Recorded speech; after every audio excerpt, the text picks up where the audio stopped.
What's up mga kabalita? Ayan, ano ba ang balita ng electronics po natin mga kaibigan? Ito isang AV302 ang dinala po sa atin dahil ang problema daw po ay kabilang channel lamang po ang tumutunog ng mga kaibigan.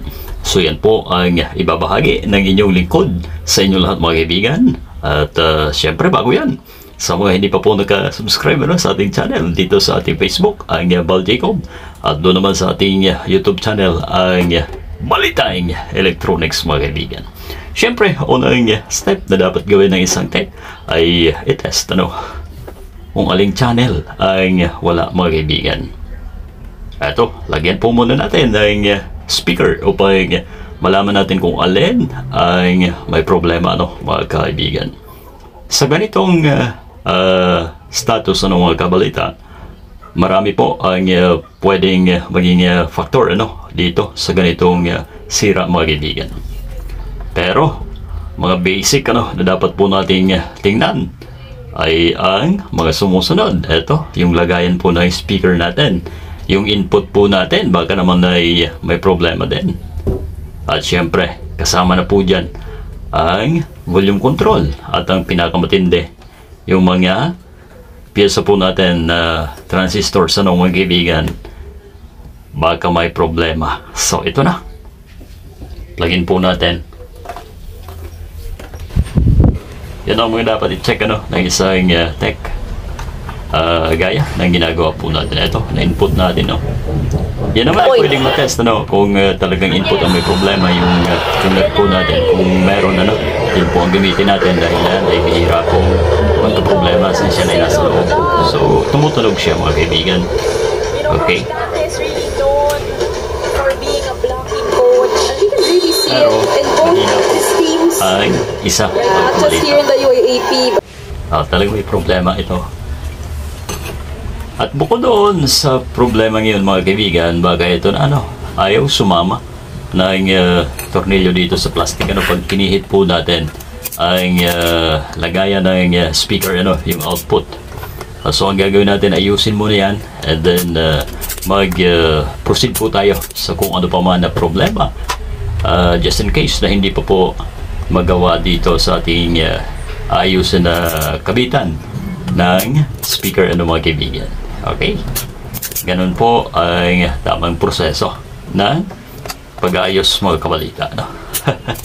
Actually, ganyan naman talagang ginagawa nila yung mga kaibigan natin. So, address po natin doon sa mga newbie. Okay, wag po tayong mag-jump dahil mas lalong magkakaproblema po tayo mga kaibigan. Ito, tanggalin natin and then gawan muna ng paraan ito mga kaibigan. Ayan ayaw sumama ng bakal yung screw o yung thread, pwede mahihigpitan. At yun ang isang pwedeng maging dahilan ng di pagtunog ng isang speaker natin since yan ay walang contact, hindi mahigpitan mga kaibigan. Okay, ayan, lagyan po natin ng glue. Huwag po natin lagyan dito sa may top ng ating metal dahil hindi na po magkakaroon ng kontak yan, doon lamang po sa loob. At iniitin natin para mabilis ang pagtuyo mga kaibigan. Yun.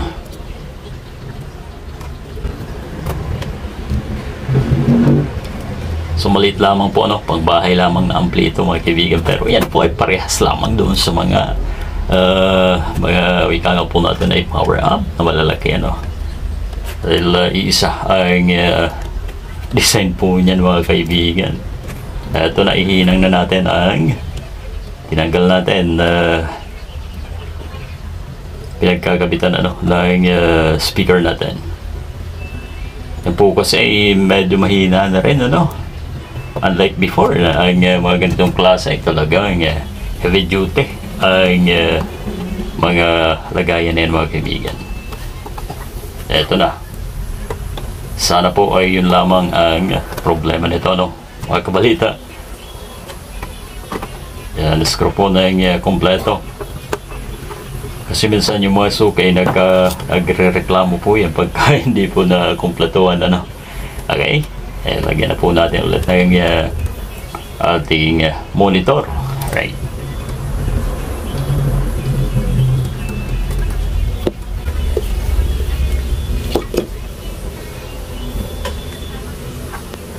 Medyo hapit po tayo dahil marami po tayong gagawin, mga kaibigan. So yun, good na. At kumapit na po ang ating lock, mga kaibigan. Po, ang hirap kabit. Sa baba kasi ang ano nito, yung butas.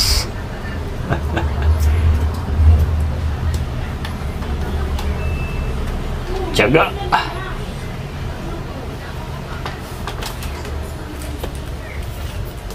Yan. So ito na. Muli ay i-plug in po natin ang unit, mga kaibigan, ano.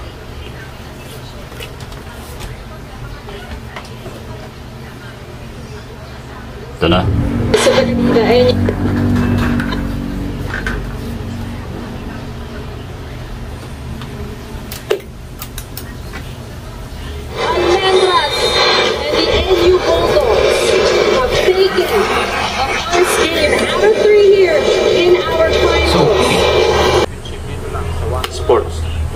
Uy, may napansin tayo, mga kapatid. Ito, naiiwan yung kabilang speaker na pagdalo po natin. So ito na marahil ang main problem, ano, mga kaibigan. Dahil naayos natin ang pinagkakabitan ng speaker, ano.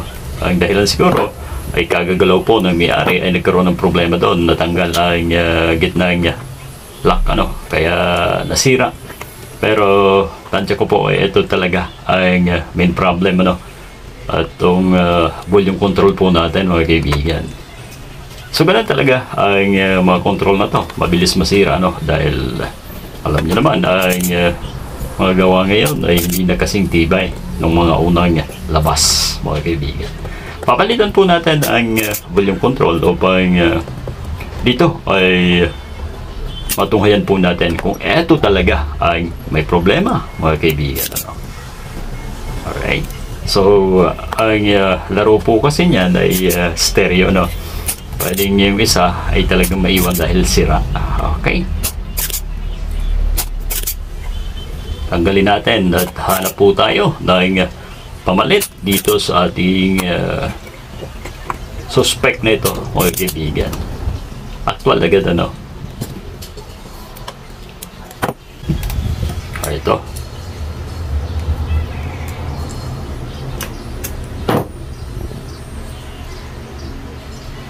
Yun. So ang hula ko po dito, mga kaibigan, na ito pa yung volume, ano, since ito ay purchase na, mga kaibigan. Okay, so ito ang ipapalit natin, mga kaibigan, ano. Tinanggal ko po yung nakausli dyan na bakal dahil makakaabala po yung pag kinabit dito sa ating paglalagyan, ano, mga kabalita. Ito na. Ihinang po natin ang maayos, and then pagkatapos niya ay linisin. Ganun po ang tamang procedure, ano, mga kaibigan. Okay.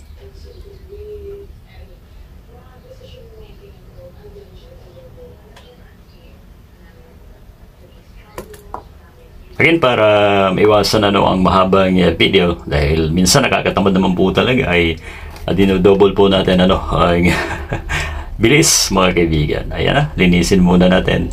And then, pagkatapos nito, ay salpag na po natin kung may pagbabago, mga kabalita, no.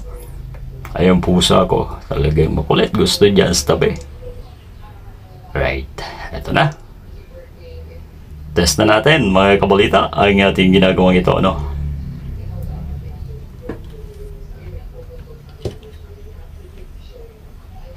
Ayan. Tayo na, di ba? Dito nga yata na naririnig nyo na yung mga nangyayari dun sa mga ibang teams na, di ba, nag-power up talaga, acquisitions here, new coach there. Good stuff. with hearing that, Mga kabalita, okay na. or yung mga internal, Subukan natin ang volume kung may magsasabay na ba sila. Ayun no? Ayun na. Work well done mga kaibigan. Gawa na po natin ang ating ampli na ito. Maraming salamat at pakilike naman ang ating videos at sa mga hindi pa nakasubscribe ay paklik naman ang ating subscribe button na mga kaibigan. Isama nyo na rin po ang ating bell icon upang updated po tayo sa lahat ng ating mga videos dito lamang po sa ating channel mga mahal kong kabalita. Maraming salamat and pagpalain po tayo ng ating buong may kapal.